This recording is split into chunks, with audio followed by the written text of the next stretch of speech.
And I would leave after work on Wednesday and I would go do stuff Thursday and Friday that John would draw a route for me with all the stuff he's done. And I would do all the peaks he's done. And then I'd meet him Friday and then we would do new stuff Friday and Saturday. And I'm doing like Wednesday night to Sunday night big for like 4 or 5 months out of the year.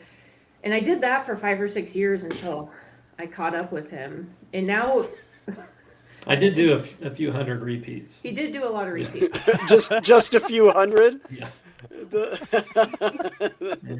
I had to hear about that for a long time.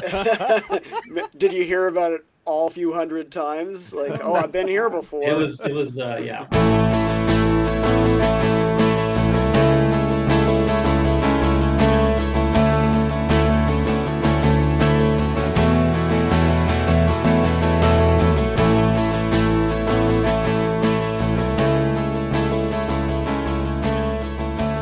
Welcome to the Greens and Blues Sports Center podcast.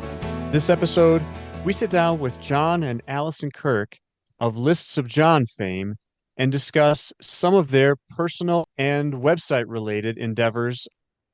Well, Zach, how's it going, my friend? Doing well today, Eric. I'm excited to have our guests here, John and Alyson Kirk.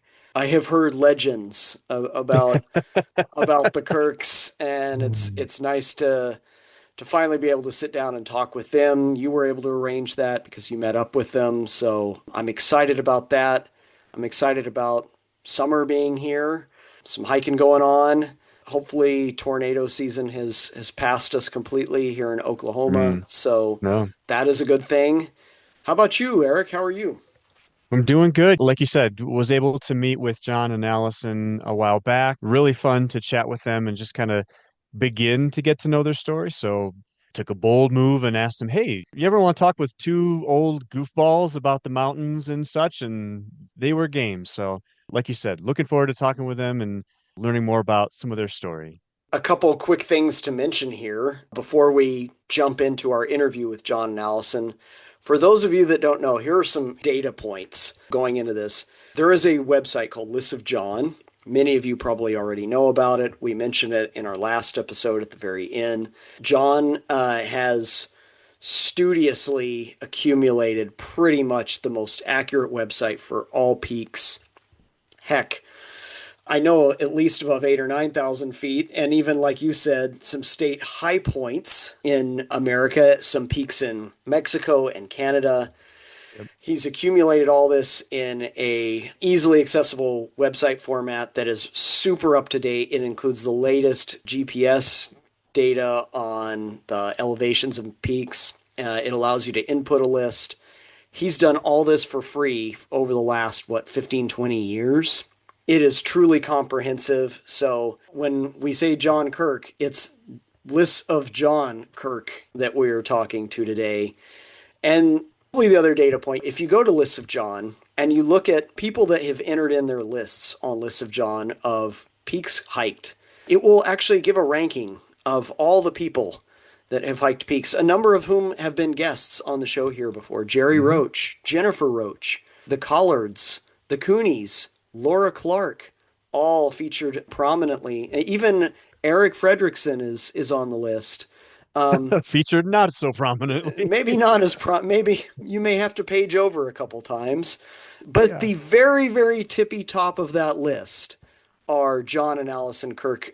Somewhere on the order of, I don't have the numbers in front of me, I believe John has 13,000 plus summits and Alyson has 12,000 plus summits from the list. Oh my gosh. And absolutely prodigious hikers and climbers and adventurers and everything. So really, really respect what they've done, both for the community and just as pretty awesome hikers, climbers. Probably the most prodigious hikers and climbers in North America, really, without exaggeration. Yeah, we are honored to have them on the show today. With that, let's get into it. We both did a lot of things in the mountains before we met, and I was probably about 5 years deep into things. I used to live in New Mexico, and I actually grew up in El Paso, Texas. And then I went to school to get my master's degree in undergrad in Albuquerque. Oh, yeah. I'm from Albuquerque. Okay. Yeah, so I kind of got my feet wet, messing around in the sandias a little bit. Yeah. Yeah, I had this kind of vision in mind, like my life goal was to summit Wheeler Peak. That got me doing a little bit more stuff like Mount Taylor. Mhm. And then I was gonna do this kind of more ambitious hike near Cabresto Lake that goes up a couple 12,000-foot peaks. Yeah. So like Versovia, Baldy. So I've done the Baldy and camped out at Cabresto. That's a great area. yeah, it was kind of funny. The summer that I tried to do it, it was shut down because of forest fires. Hmm. So I actually went up to the sand dunes looking for something else to do, and I picked up Jerry's guidebook for the 14ers and kind of browsed through that and thought, well, I'll go up the Lake Como Road and then see how far I can get. I'm not serious about this, but this is going to be better than like doing nothing, right? So, Yeah. but I ended up summiting Blanca. My ex-wife wasn't very happy about it. Um, Did you walk all the way up that Como Road with her? Yeah, we were both smokers at the time, so she was just like kind of hanging out at the saddle, smoking, saying this is the stupidest idea ever.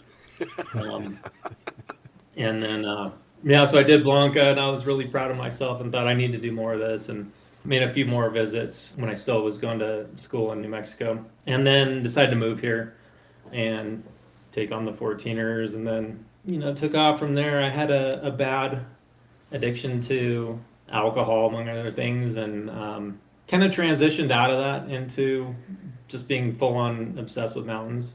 And at the time John's doing all that, I was an alcoholic, drug user, smoker, unhappily married, and I was really overweight. I found 14ers in my late 20s, and they pretty much changed my life. And quit drinking, quit drugs, quit smoking, got divorced. I had my accident, and when I had my accident on Mount Rosalie is when I met Kevin Baker and Teresa Gergen, and they're the ones who told me about the website Lissa John. And I'm like, this website's fabulous. Like, this is great. And it really like just unlocked the sickness for me.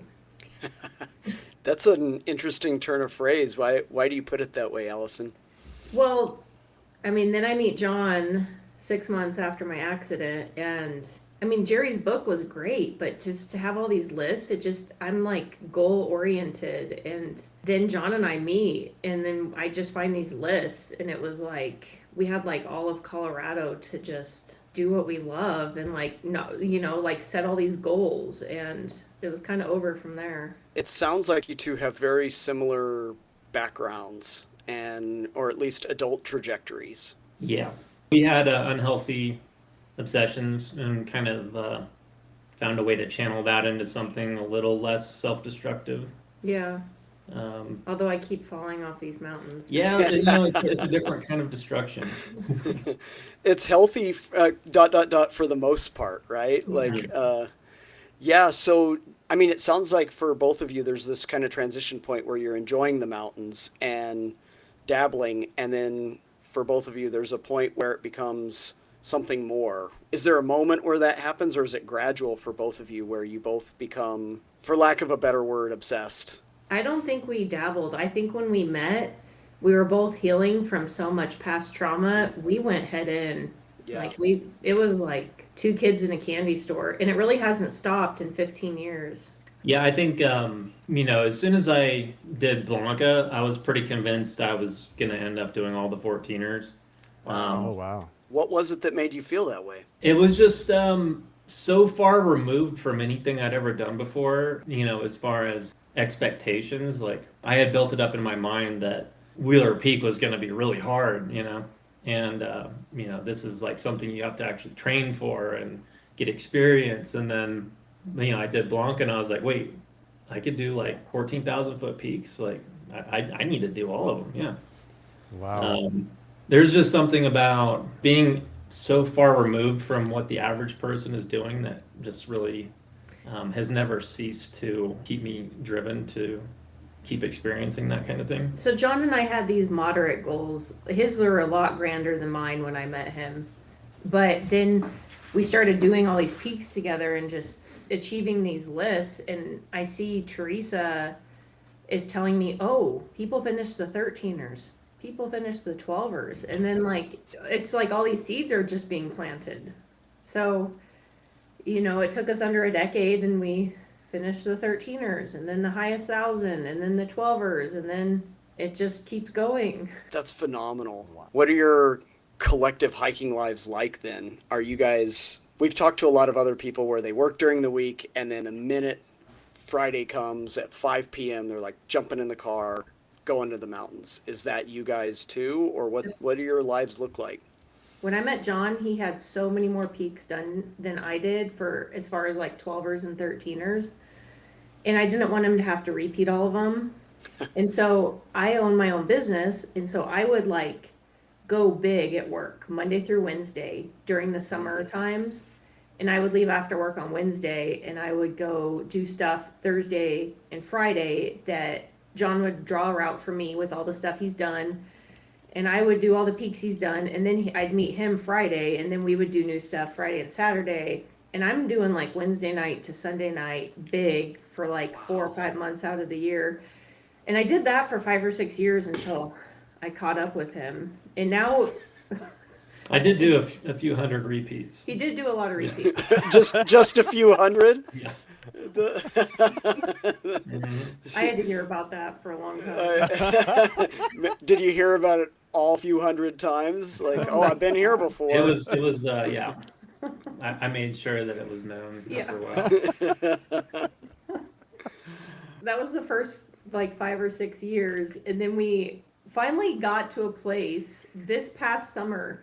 We got to a place after I did, he repeated Gannett with me. There was 2 other 13ers that I did in the Wind River Range.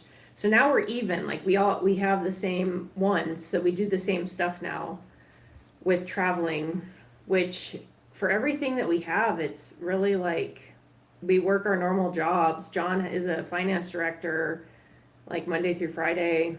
We try to save all our vacation time for the summer. It's a lot of driving. Now everything's like Yeah. 8 to 12 hour drive where we fly. So it sounds like you guys are you've caught up, Allison. You're kind of in tandem now. So what are your tandem goals in terms of hiking and climbing? When I caught up to John and I finished all the 12ers and 13ers, we just started naturally going to New Mexico, going to Utah. We just like doing new peaks and we love everything above 12,000 feet. It's just special. We were doing something in Wyoming, a high peak trip. Yeah, we did a backpack for Wind River Peak, and Yeah. at the time we were done with everything 11,000 feet and above in Colorado, and we were like, we need to find more things to do that are kind of our mainstay, which is alpine stuff. We need a new goal, a Yeah. set goal. Yeah. We kind of envisioned it would be crazy, but what about every 12,000 foot peak in the contiguous U.S.? Because there's over 2,100 of them. So I was just about to ask, since you would know, how many are there? yeah, so we've done 1,750 ish of the 2,155. The number just changed last week because there was a new 12er from LiDAR in Montana that I discovered. So yeah. Has anyone else accomplished that? No. No. We We call- have the most anybody's done. The next closest is maybe a little less than 100 behind us, she wasn't even trying to do it. It's Teresa Gergen, but she has done all the contiguous 13ers, barring some LiDAR changes that happened. But I imagine that she'll eventually get those. Wow. And your goal is to climb all of the 12ers in the lower 48, correct? Yep. Yeah, we called the goal the Kirk Project. Yeah, that's phenomenal. You mentioned it earlier, but for listeners that don't know, what is the List of John? Because when you met John Allison, you said there was this List of John out there. So what is List of John? Where did this idea come from? What is it? What do you do with it? So at the time that I was putting things together for it, there wasn't really a list that it lived in one place for all of Colorado's peaks. And a lot of friends of mine, we all just kind of brainstormed on, let's make a central repository of like, what is every peak in Colorado? So I had people like John Prater, Kevin Baker, Wayne Bracey, Tim Worth probably some others I'm not remembering offhand. We all just kind of took our pieces and ran with it, just to list every peak. And at the time, I was working a job that was kind of a jack of all trades thing. It was kind of a finance slash accounting slash IT admin slash order taker, like everything you can imagine. I picked up some pretty awesome skills. So I learned PHP and everything on a LAMP stack, MySQL. And it was kind of like, John, you know how to do this stuff. You should just put this online so that everybody can use it with our database. And so it took me a little bit of time to get it up and running, but yeah, I wanted to make something available that everybody could log all their 13ers and 12ers and anything really here in Colorado. And then it kind of branched out from there. Some people were still helping me with other states that we started listing, like Montana and Idaho, Wyoming. And then it took me the better part of 10 years to list out the entire contiguous US, and then another year and a half for Alaska. And then I started doing some stuff with Canada. But yeah, it's a really nice place to go, especially if you're a fan of maps and being able to track what you still have to do, or if you're planning to do things. It's really the one-stop shop for geeking out on, peaks. From the start, was your intention for it to be not just a one-stop shop like you mentioned, but also to be kind of like a mountain Bible for Bill Middlebrook, for 14ers.com, for climb13ers.com, for the Coonies? Like they both referred to you and referred to your website. So was that the intention, to just say everybody can come here, it's going to be updated, it's going to be accurate, LiDAR, DGPS, whatever, we're going to be the one place that people can go for this data? I don't think that was originally my intention. It was really kind of for me and my friends at first, and then it was just, I'm really a very meticulous person, and I'm a stickler for completeness. During the years that I started putting it together, I think what differentiates Melissa John from every other place is just the amount of attention to detail that I put into things. A good example of what's going on right now is that a lot of algorithms are out there to kind of spit out whatever ground point models, like bare earth models of the kind of LiDAR surveys that are being done just at face value, to say this is a peak, this is not, this is a 12,000 foot peak, this is not. Blacktooth in the Bighorn ranges. On other sites, not a 13er, because people aren't actually looking at the point cloud to see like what's actually up there that is not being picked up as a ground point by ground point classification algorithms.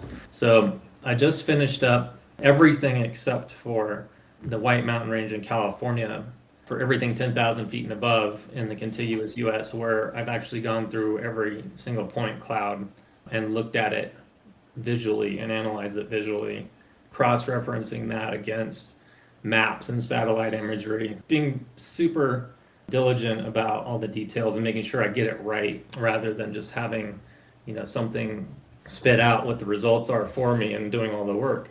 Whereas, there's just a lot of nuance to these things that is not really something that a machine can pick up on, at least not at this point.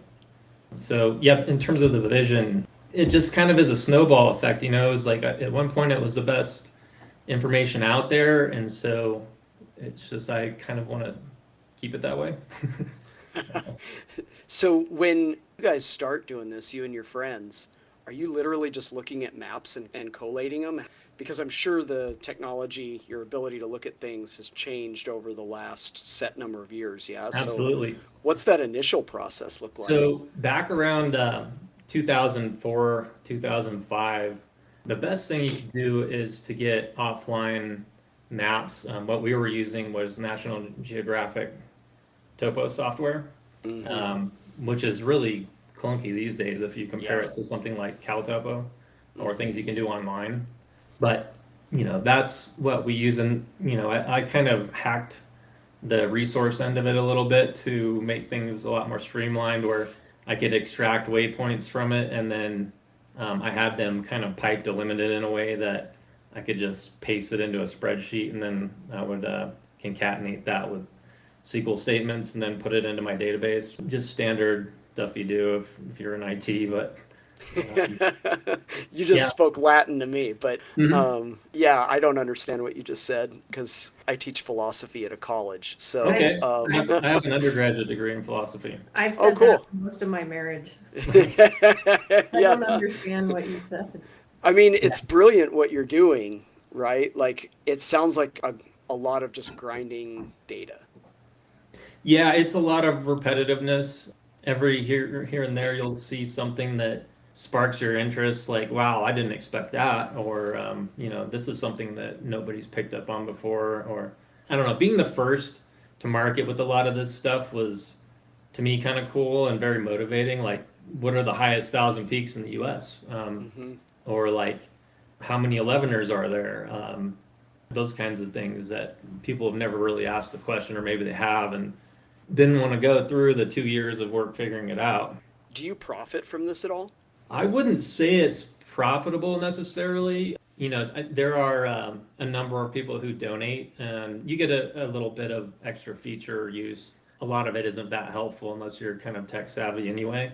It's like CSV or GPX or JSON exports that you can like port into other applications or do some of your own analysis of things.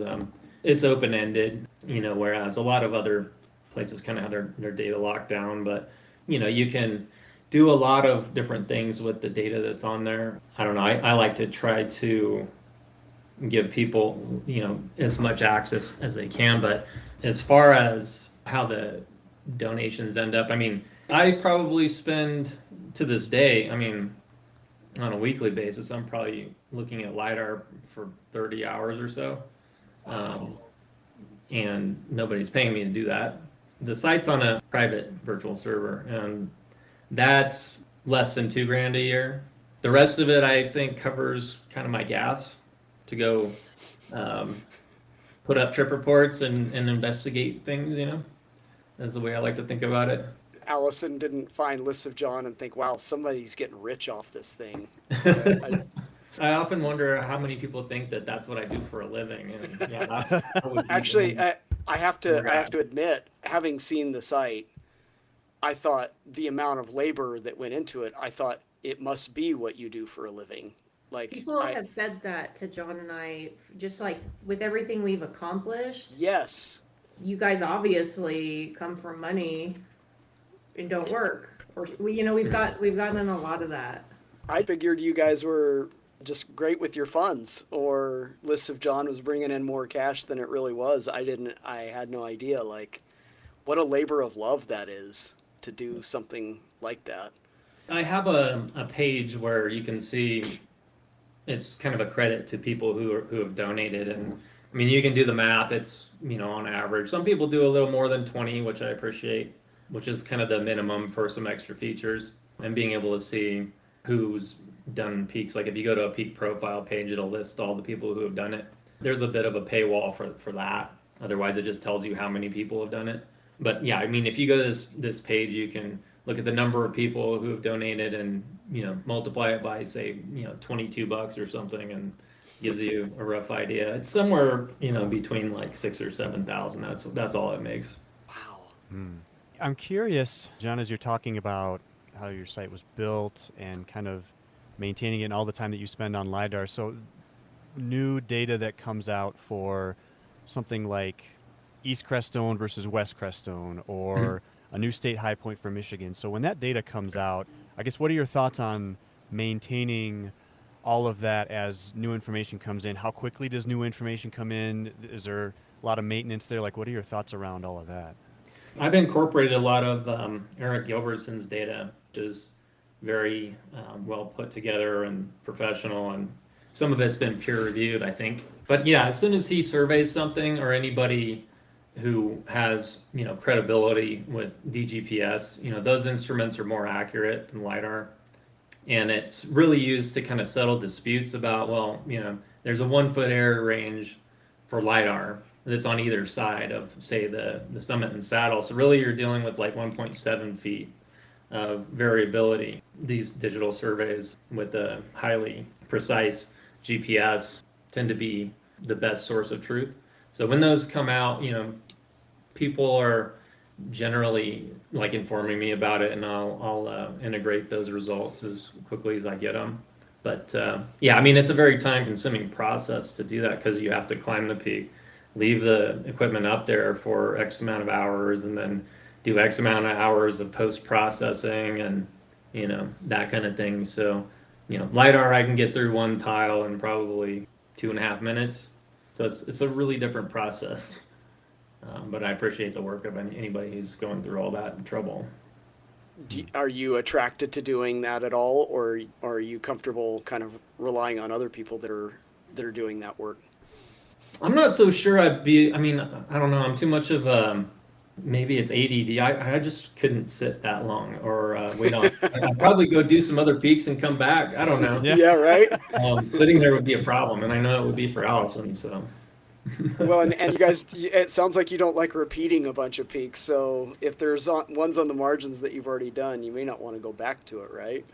That's true. Yeah, there's one that will be interesting. I think Eric is planning on doing a survey of West Eolis. Yeah, it indicates it's 299 feet, and people think that it's pretty likely there's a big chunk of rock that's not being captured in the point cloud. Another survey from LiDAR would be helpful, but yeah, I think he's planning this summer on measuring the summit and saddle, and yeah, it's one I probably should have done by now anyway, but yeah, that'll be interesting. From kind of more of a broad mountain perspective for both of you, I have to say, John, I'm impressed that you went up the Lake Como Road and summited Blanca for your first 14er, and you're still doing 14ers. Like that road is not a lot of fun. So kudos to you for that. Alyson, what was your first 14er, and did you also have to go up the Lake Como Road for that one? No, I did Mount Massive with a big group, and it was just spectacular. Yeah. Did you do any of the other unofficial 14ers around there, like North Massive or South Massive or anything like that, or did you focus on the parent peak? Yeah, not at the time. I wasn't doing anything like that. So you've both done all the 14ers, 13ers, all the 12ers in Colorado, 11ers and 10ers. 10ers and 11ers. Oh So my gosh. I'm missing 7 of the highest 2,500 peaks in Colorado, which are 9ers basically. I've pretty much stopped doing. I'm not doing like I'll do some of them that are okay, but like some of the bushwhacking and stupidness that is involved. Like I've done some really stupid things in my 15 years with John, but at one point I just draw a line. Like I'm not finishing the 8ers and 9ers in the state. Okay? Thank you for referring to bushwhacking in that way.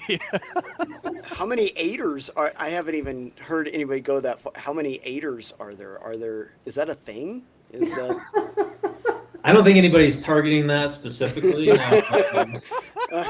Maybe that'll be my over niche. 500. That's going to be the thing that I exploit. I'm going to do Zach's that. 8ers. Yeah.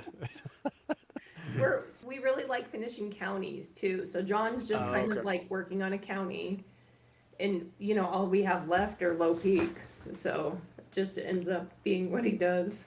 So like county high points in eastern Colorado, like a lot of those might be on, are there just like bumps on private land or something, right? Do you guys just drive out into the plains and wander around until you find a high I don't spot? think Alyson ever got into the high points for the sake of high points thing. It's like if they happened to be peaks, she'd do them. But yeah. I actually finished the county high points in 2005. So I kind of got a little bit into that, but I'm not really into it either. If I have to have surgery, I might get into that actually this summer. Yeah, come out to Oklahoma. There's plenty of easy high points out here that you can knock out. There's some interesting looking ones in eastern Oklahoma. Yeah. Not necessarily counties, but there's some rocky peaks out there. Yeah, and it'll scratch that bushwhacking itch that you both apparently have, like literally going through poison oak or poison ivy for all of it. Gosh. So it sounds like it was kind of for you, Alyson, with Mount Massive. Was that kind of the first peak just hooked you right there? Yeah, it was like a big pivotal changing point in my life where I was trying to quit drinking, quit drugs, quit smoking, quit the group of those kind of people I hung out with. And then I met somebody, I didn't even know what a 14er was as a Colorado native until my early 20s. And then I did one and I was like, it changed my life. Because I have a very addictive personality, and that used to be with the bad things. So I'm like, if I'm going to be addicted, at least mountains is a better addiction. So I did one, and then it was like, it was over. Wow. What came after that?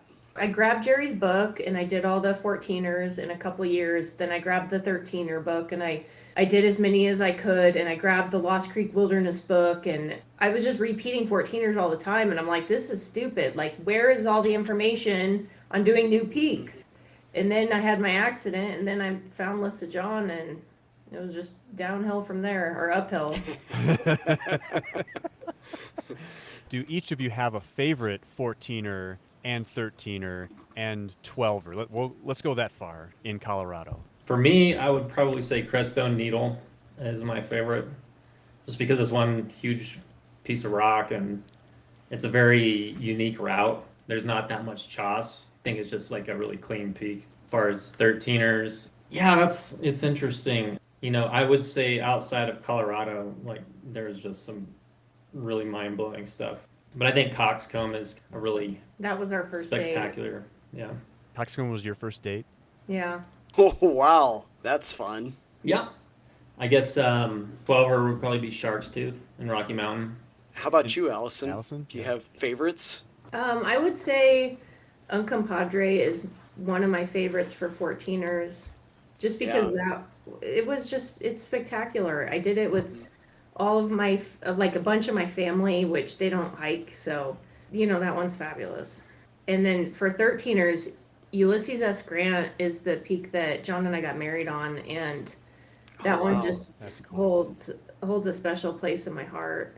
For 12ers, East Castles and Turret Ridge are just, they're two things I never thought I would ever do in my entire life. You're on these peaks and they seem impossible to climb, and you're climbing them and it's like you shouldn't be here. You get on the summit and you're like, what? And those two peaks have filled my self-belief bucket more than I thought possible. I don't know anything about them. Are they both technical?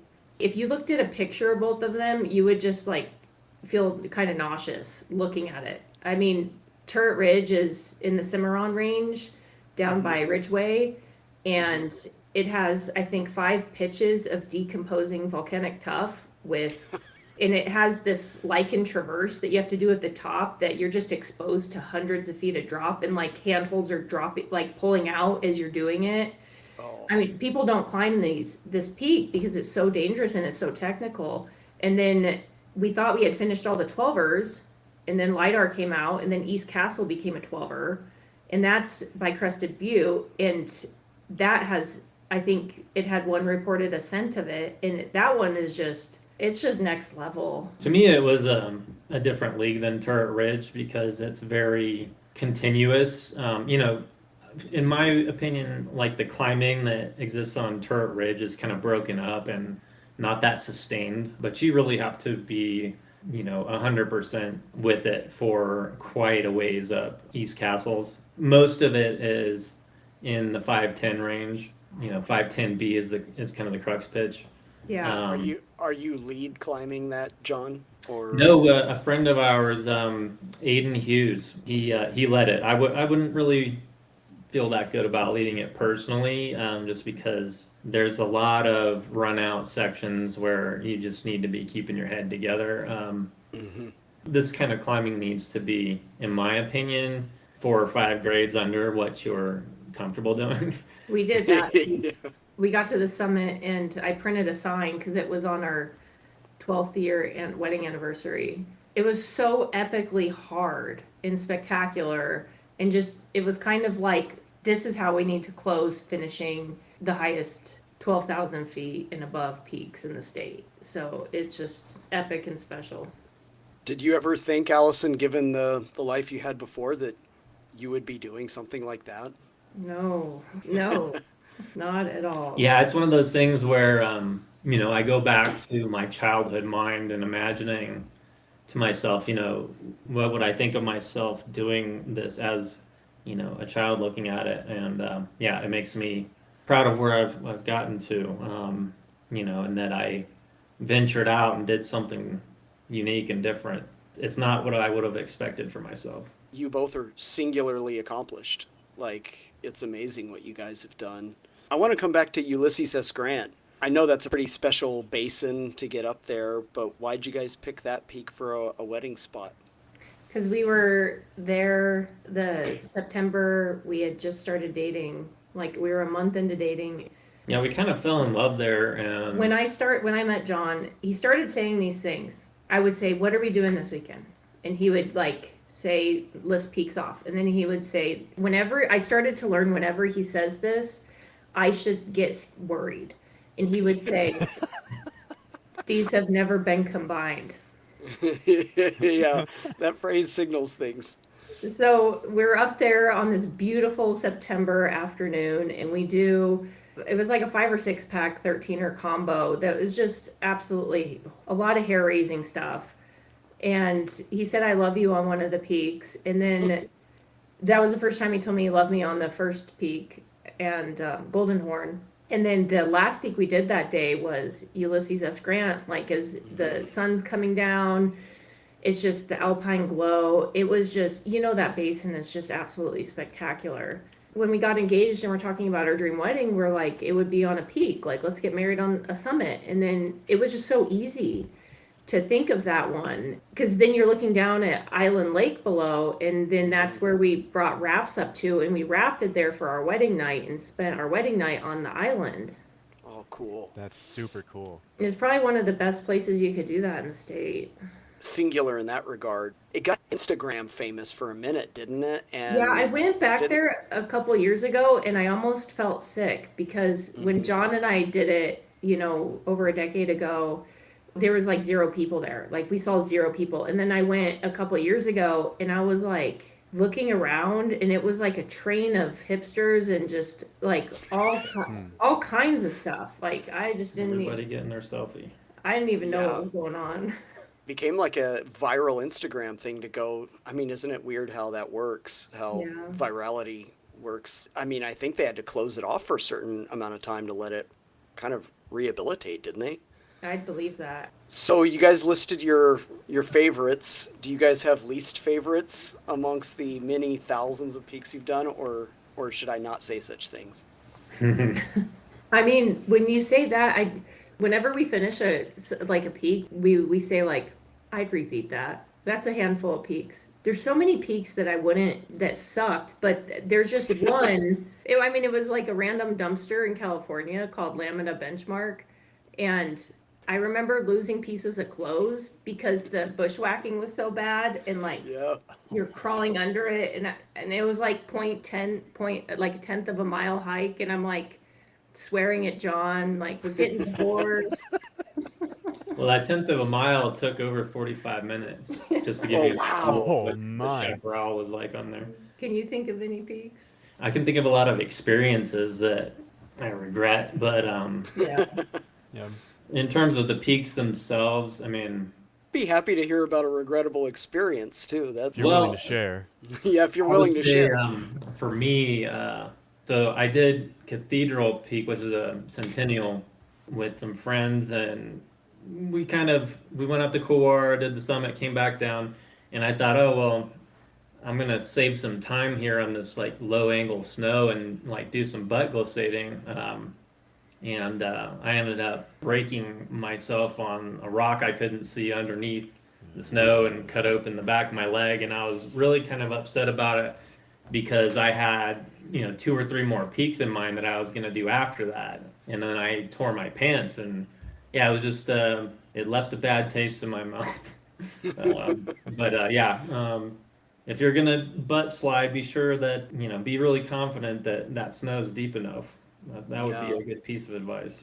I've done that too. I've hiked a lot less than you have, but yeah, I ripped open a nice pair of North Face pants doing that. Wow. Yep. So one thing that Zach and I love to do, especially with guests, is talk about a song that we would attribute hiking towards or climbing towards or your favorite mountain towards or something like that. So the mountains were a song or one of your favorite mountains was a song. What song would you choose? Well, we almost always, whenever we're doing like an epic backpack, we'll listen to Pump Up the Jam. Yes. Seriously? Technotronic. That's right. If we're like at a low place, I just remember last summer in California, it was a huge day, and we got to the base, and all you see is like 2,000 feet of talus. That's horrendous Sierra talus that you got to climb up after already having a big day. And we just took our caffeine, and then you pump up the jam, and it's like you're flying. That's a good one. That is two Gen Xers rocking it right there. Yeah. That is great.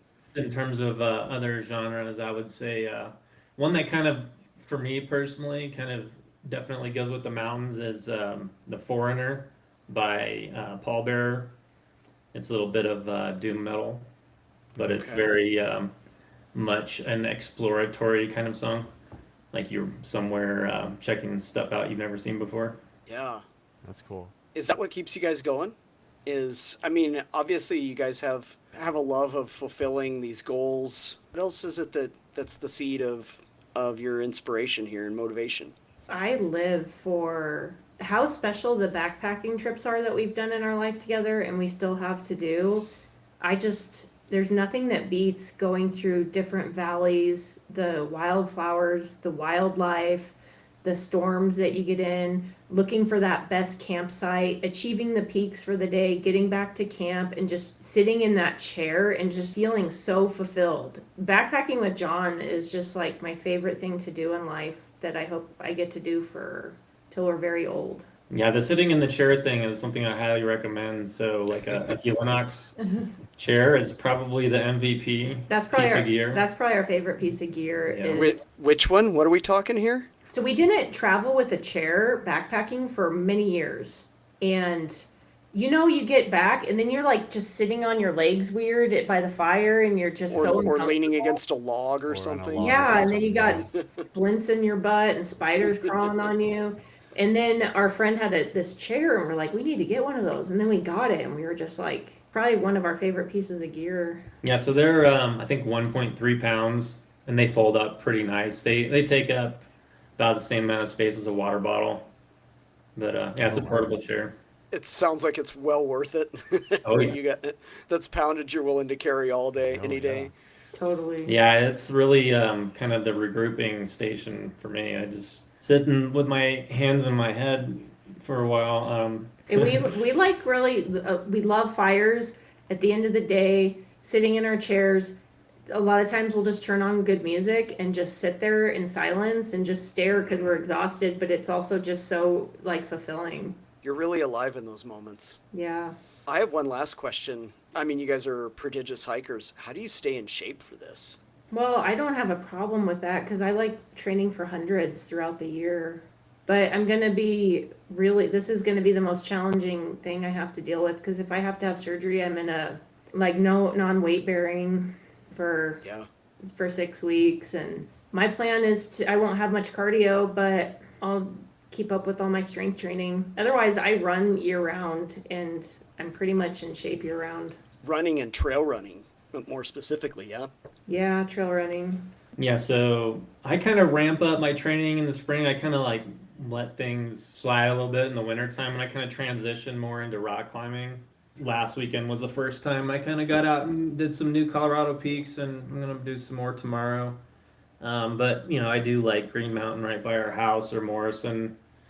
Those about 2 or 3 times a week at a pretty fast pace. I like to run. Cool. Generally like to close asking about kind of the memories of hiking and climbing that you'll take with you or that you cherish the most. You mentioned after a long day kind of sitting by the fire in your Equinox chairs and listening to the music and kind of recovering from the day. What other kind of memories or experiences do you think you appreciate the most when it comes to the mountains? The really scary stuff I do with John, like last summer, those are some of the, what was the peak called? The one with the knife edge? Gardner? No, Or- Gardner was one of them. Last year, for like 6 weekends in a row, we went to California and did big backpacking trips. And California is like next. Oh, I think you're thinking of Temple Crag. Yeah, it's like next level. We did Temple Crag, and you think you see the summit, and you get there, and a lot of stuff there's not information, and I had no idea.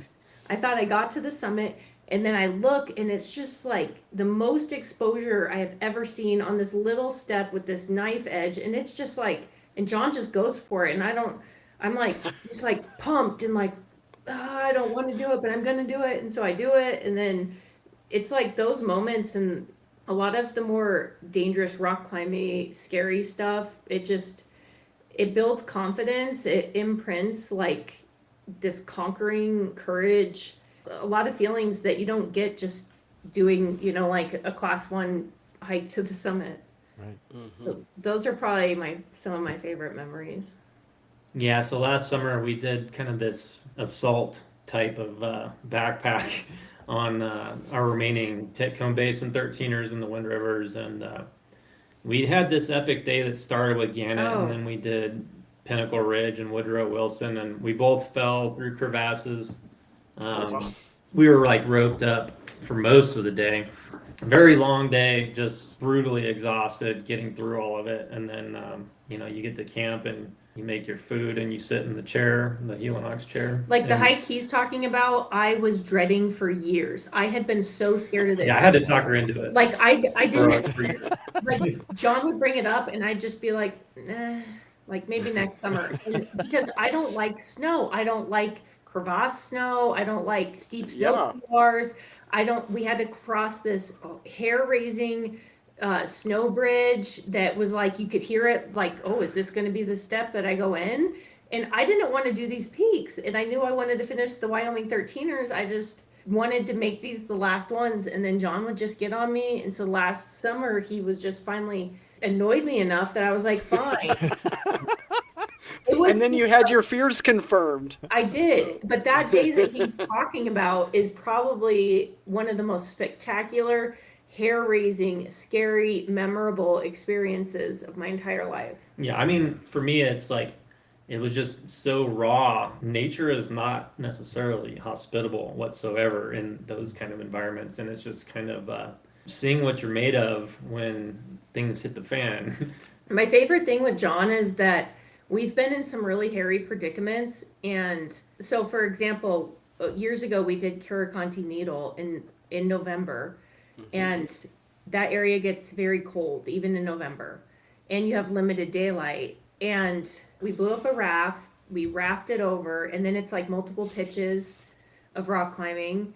And we did the rock climbing, and then we need our raft to get back. Well, when we got back, the raft was flat, and we were in a predicament. Yeah, it's about 300 feet across the Gunnison there, and it's pretty deep. And Yeah, that's deep and cold. So we're not always the smartest. And so we didn't have a ton of water, we didn't have a ton of food, and we don't have a raft now to get back. So like a lot of people would get really stressed out and freak out. And we just we get in these situations and we can remain calm and like work together as a team.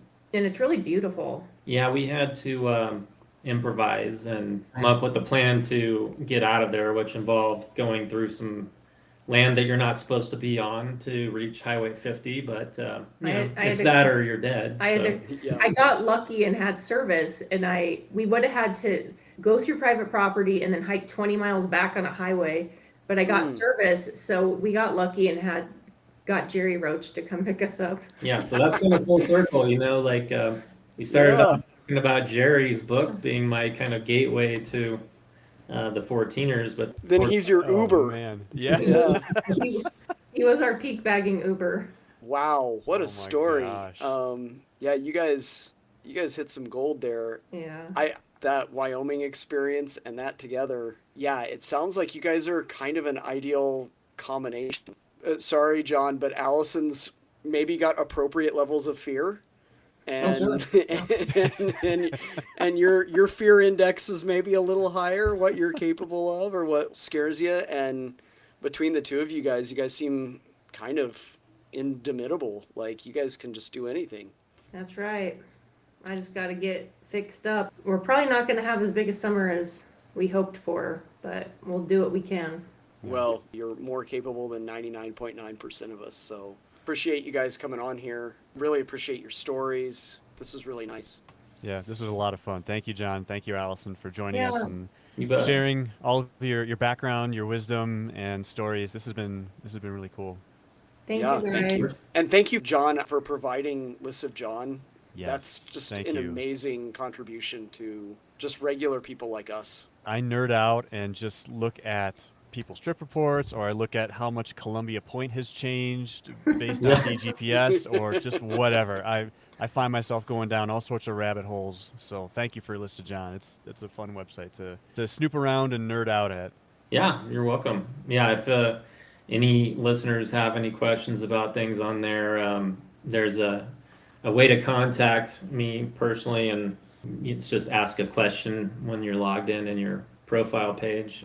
Always happy to help people out, or if they have any feature suggestions, things like that. It's been a long time since anybody's suggested things because we've kind of gone through the rigmarole of, every kind of twist and turn that statistics could take. But I have a feeling that you're pretty much out in front of anything any regular guy like us could suggest to you. So, Yeah. yeah, thank you both for your time and for everything you guys do for the hiking community. Thanks, guys. thanks. Well, Zach, what are your thoughts on our chat with the Kirks? Wow. Sometimes you realize you can't get all this stuff into an episode.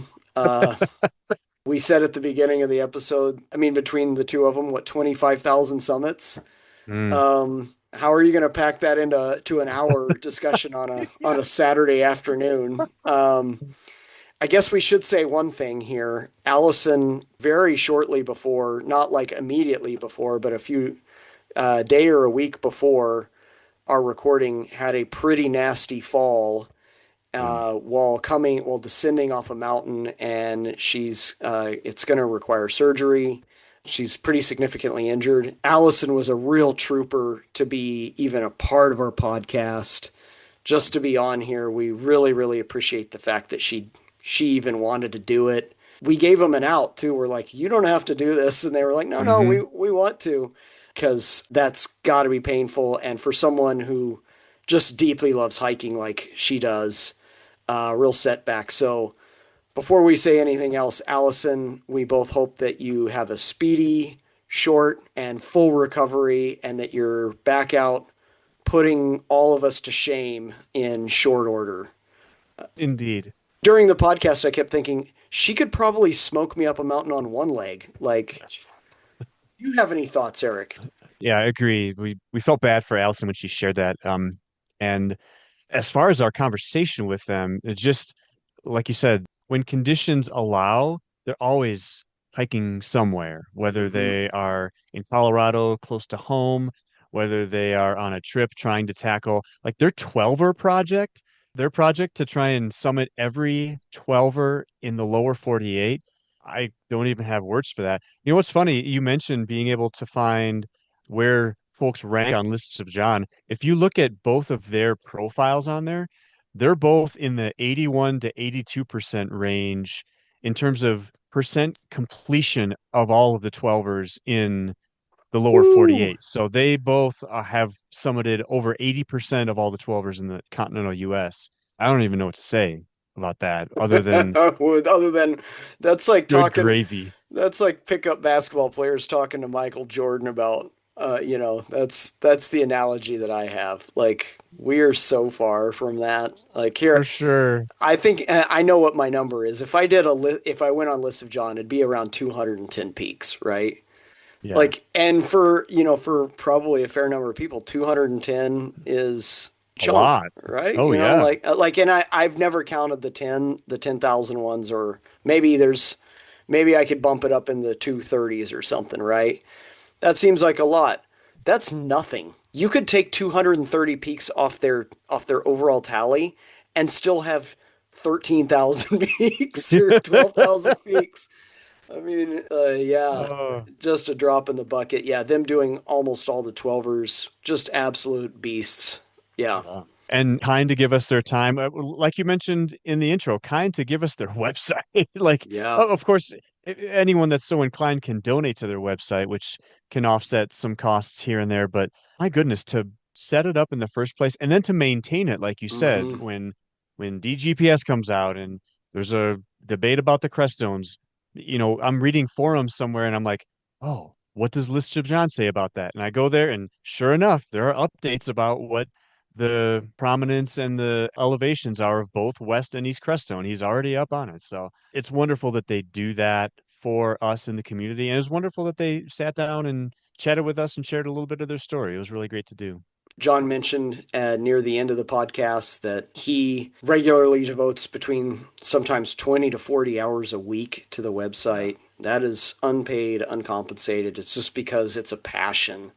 And so we want to say we really appreciate it. And if any of you want to, you should go to listofjohn.com and donate for him providing the service. I'm sure he would deeply appreciate that, and it would allow him to keep the thing up and going for the rest of us. So thank you, John, for doing that, and thank you both for sitting down with us. For sure. Well, if anyone wants to get a hold of us, if anyone wants to reach out and leave a voicemail, if anyone wants to watch our YouTube videos or get a hold of us on Facebook, they can do so at our website, greensandbluespodcast.podbean.com. Or if you want to go the old-fashioned way, you can just send us a simple email at greensandbluespodcast@gmail.com. And anyone that's so inclined, we'd love to hear from you. We will see you guys again in the next episode.